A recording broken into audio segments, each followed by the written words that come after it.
চারিদিকে গাছপালা, পেছনে একটা প্রাচীন মন্দির, একা আমি রয়েছি এখানে, আর ফিলিংটা জাস্ট অসাধারণ।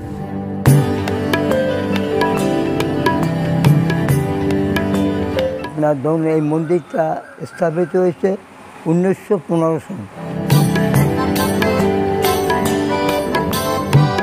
এই হনুমান মন্দির আছে, এটা দেখছেন সাহিত্য অবস্থা। অন্নপূর্ণা মন্দির ওখানে আছে, নিচে শিব মন্দির আছেন।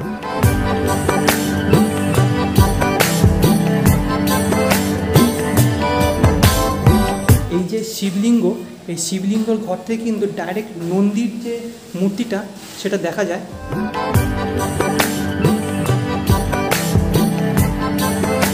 এই মন্দিরটার অবস্থানটা এত সুন্দর জায়গা, মানে এই মন্দিরটার পরিবেশ এত সুন্দর, সেখানে যেতে ইচ্ছা করবে না।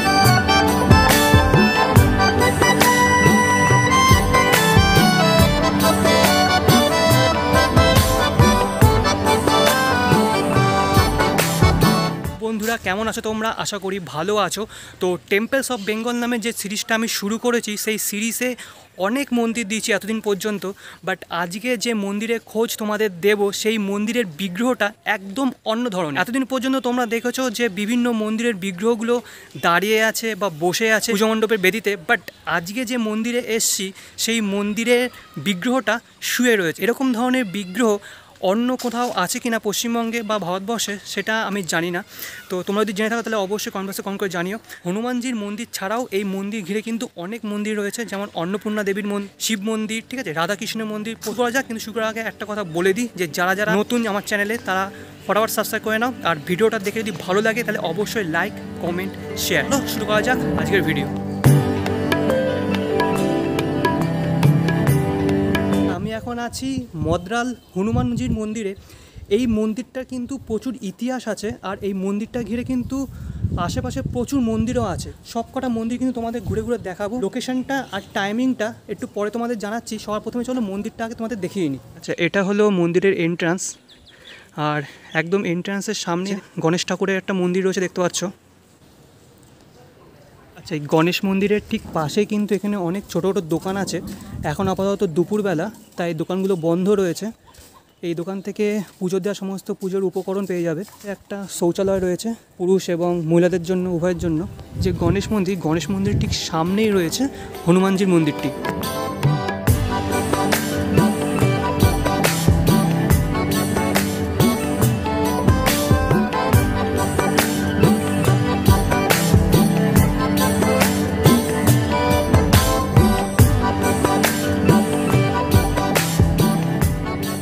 হনুমানজির মন্দিরের ঠিক সামনে রয়েছে একটা নাট মন্দির, দেখতে পাচ্ছ, আর সামনে একটা যজ্ঞকুণ্ড রয়েছে। চলো এবার হনুমানজির যে মন্দিরটা আছে সেখানে ভেতরে ঢুকে দেখি একবার। আচ্ছা, এখানে সিঁড়ি রয়েছে, এই সিঁড়ি দিয়ে নামতে হয়।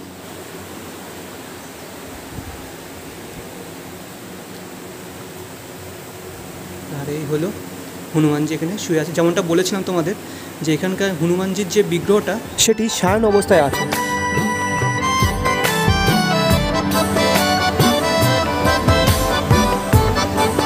এই হনুমানজির যে মূর্তিটা এখানে রয়েছে, বিগ্রহটা রয়েছে, সেটা প্রায় 9 থেকে 10 ফুট পর্যন্ত হবে, আর হিউজ।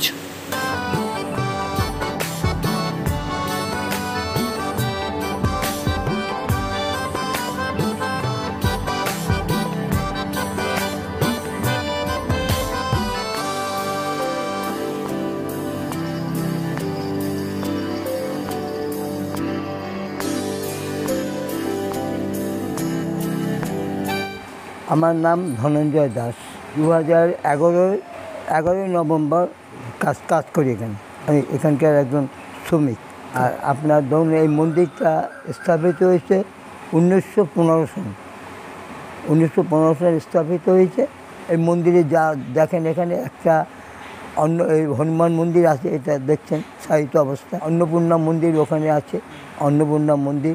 নিচে শিব মন্দির আছেন, আছেন আপনার গণেশ মন্দির। ভিতরে আপনার রাম, লক্ষ্মণ, সীতা, রাধাকৃষ্ণ। এখানে 1 জানুয়ারিতে বড় উৎসব হয়, এবং রামনবমী, হনুমান জয়ন্তী, অন্নকূট, অন্নপূর্ণা মায়ের পুজো, অন্নকূট হয়।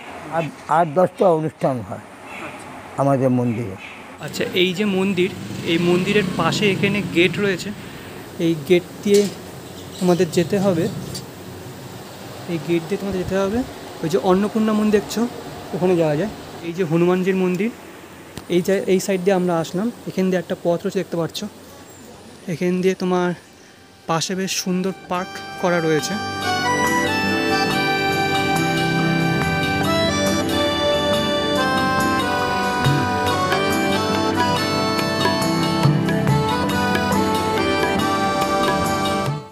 বসার জন্য সুন্দর বেঞ্চ করা রয়েছে।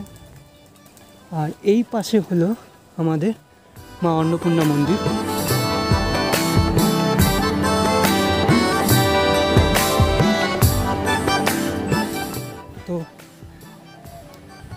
তো এই হচ্ছে মন্দিরের সিঁড়ি।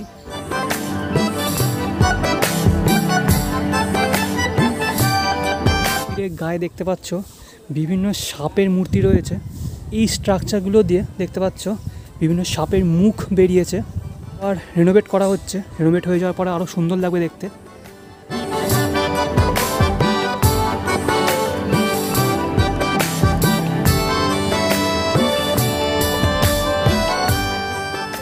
আর এই হলো অন্নপূর্ণা মন্দির। অসাধারণ জাস্ট।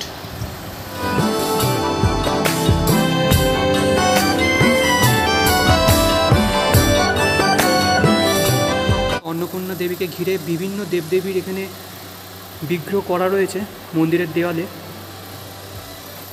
একটা জিনিস দেখে খুবই খারাপ লাগলো, এই লেখাগুলো। কেন ইয়ার, এগুলো কেন করো? এগুলো করো না, বা এখানে এসে এগুলো মানুষের নিজের বুঝতে হবে, ঠিক আছে? প্রতিটা দেওয়ালে কিন্তু এরকম বিগ্রহ রয়েছে। এই যে শিবজির বিগ্রহ রয়েছে এখানে, এই গণেশজির বিগ্রহ রয়েছে, এখানেও শিব আর পার্বতীর বিগ্রহ রয়েছে।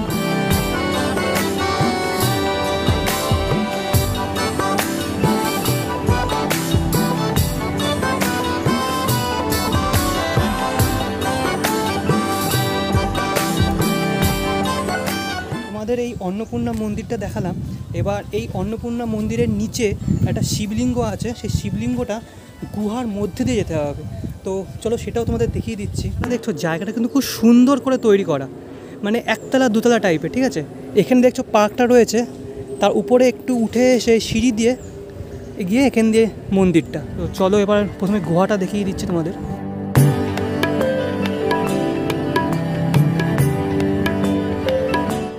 উপরে নন্দীর মূর্তি রয়েছে, আর তার নিচ দিয়ে এই সোজা চলে গেলে শিবলিঙ্গ দেখতে পারবো। গুহার মধ্যে দিয়ে তো যাবোই, কিন্তু তার আগে তোমাদের একটা ঐতিহাসিক ঘটনা তোমাদের বলে দিই, যেটা সত্যি ঘটনা। আমার পিছনে এই যে বটগাছটা দেখছো, এই বটগাছের নিচে বসেই বঙ্কিমচন্দ্র চট্টোপাধ্যায় একটা উপন্যাস লিখেছিলেন। সেই উপন্যাসে এই যে পাশে এই যে জলাশয় দেখছো, এই জলাশয়টার নাম হচ্ছে কালদিঘি জলাশয়।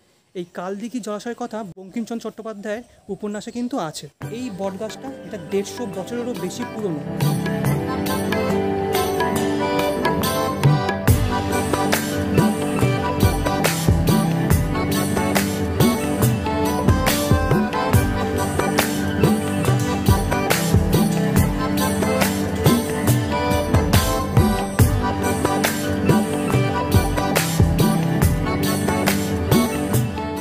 এই শিবলিঙ্গর সামনে একটা শিবজির মূর্তিও রয়েছে, দেখো। এই যে শিবলিঙ্গ, এই শিবলিঙ্গর ঘর থেকে কিন্তু ডাইরেক্ট নন্দীর যে মূর্তিটা সেটা দেখা যায়।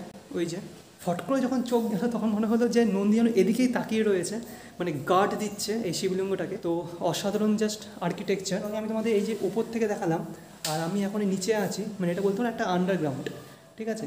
হনুমানজির মূর্তিটাও ঠিক একইভাবে এরকম পজিশনে ছিল, শিবলিঙ্গটাও ঠিক একই পজিশনে রয়েছে। টাইমিংটা হলো মন্দিরটা সকাল 5টার সময় ওপেন হয়, আবার বন্ধ হয়ে যায় 1টার সময়, আবার বিকেল 4টের সময় এই মন্দিরটা খোলে। আচ্ছা, এবার তোমাদের বলে দিই যে তোমরা এখানে কি করে আসবে। আমি এখানে এসেছি নৈহাটি স্টেশনে নেমে 5 নম্বর প্ল্যাটফর্ম দিয়ে বের হবে, সেখানে অটো স্ট্যান্ড পেয়ে যাবে। অটোয় উঠে বলবে যে মদ্রাল। অটোতে উঠে তোমরা বলতে পারো যে মদ্রাল হনুমান মন্দির যেখানে, সেখানে যাবে। অটো করে তোমাদের এই মোড়টায় নামাবে, এটা হলো মদ্রাল মোড়। আর এখান থেকে তোমাদের রাইট সাইডে, এই সাইডে সোজা হেঁটে যেতে হবে। তাই সোজা গিয়ে এবার বাঁদিকে টার্ন নিতে হবে। তো আসার সময় এরকম মদ্রাল শ্রীরাম বিদ্যাপীঠ এই স্কুলটা পড়বে। এই স্কুলটা ছাড়িয়ে গিয়ে সোজা গিয়ে বাঁদিকে। আচ্ছা, এই সাইড দিয়ে আমরা আসলাম, এবার এই সোজা এই রাইট সাইডে হচ্ছে মেন এন্ট্রান্স। এই যে হলো মেন এন্ট্রান্স, ওটা হলো অন্নপূর্ণা দেবীর মন্দির। আর তার ঠিক সামনে এ পাশে রয়েছে আরেকটা মন্দির। তো এই মন্দিরে কোন কোন দেবদেবী আছে সেটা চলো দেখে নিই। এই বাঁ সাইডে রয়েছে, দেখতে পাচ্ছ, রামজি, লক্ষ্মণজি এবং সীতা দেবীর একটি মন্দির, এই দেখতে পাচ্ছ। আর তার ঠিক সামনেই এই যে এখানে রাখা রয়েছে, মানে রয়েছে রাধাকৃষ্ণের একটি মন্দির, দেখতে পাচ্ছ। আর এই মন্দিরের দেয়ালে দেখতে পাচ্ছ প্রচুর দেবদেবীর এখানে বিগ্রহ দেয়ালে রাখা রয়েছে। এখানে যেমন শ্রীকৃষ্ণের একটা বিগ্রহ রয়েছে, রামজি, লক্ষ্মণজি এবং সীতা দেবীর একটা মূর্তি রাখা রয়েছে, এদিকে হনুমানজি, এদিকে রামজি, দেখতে পাচ্ছ। আচ্ছা, তো এই ছিল আজকের মন্দির, আজকের ভিডিও। তোমাদের কেমন লাগলো অবশ্যই কমেন্ট বক্সে কমেন্ট করে জানিও। যদি ভালো লেগে থাকে তাহলে অবশ্যই লাইক, কমেন্ট, শেয়ার। যদি ভালো নাও লেগে থাকে তাহলেও কমেন্ট করে জানো যে কেন ভালো লাগেনি, তাহলে নেক্সট টাইম নিজেকে আরও ইমপ্রোভাইজ করার চেষ্টা করব। তো নেক্সট ভিডিওর জন্য কিছুদিন ওয়েট করো। আনটিল দেন ভালো থেকো, সুস্থ থেকো, আদিওস।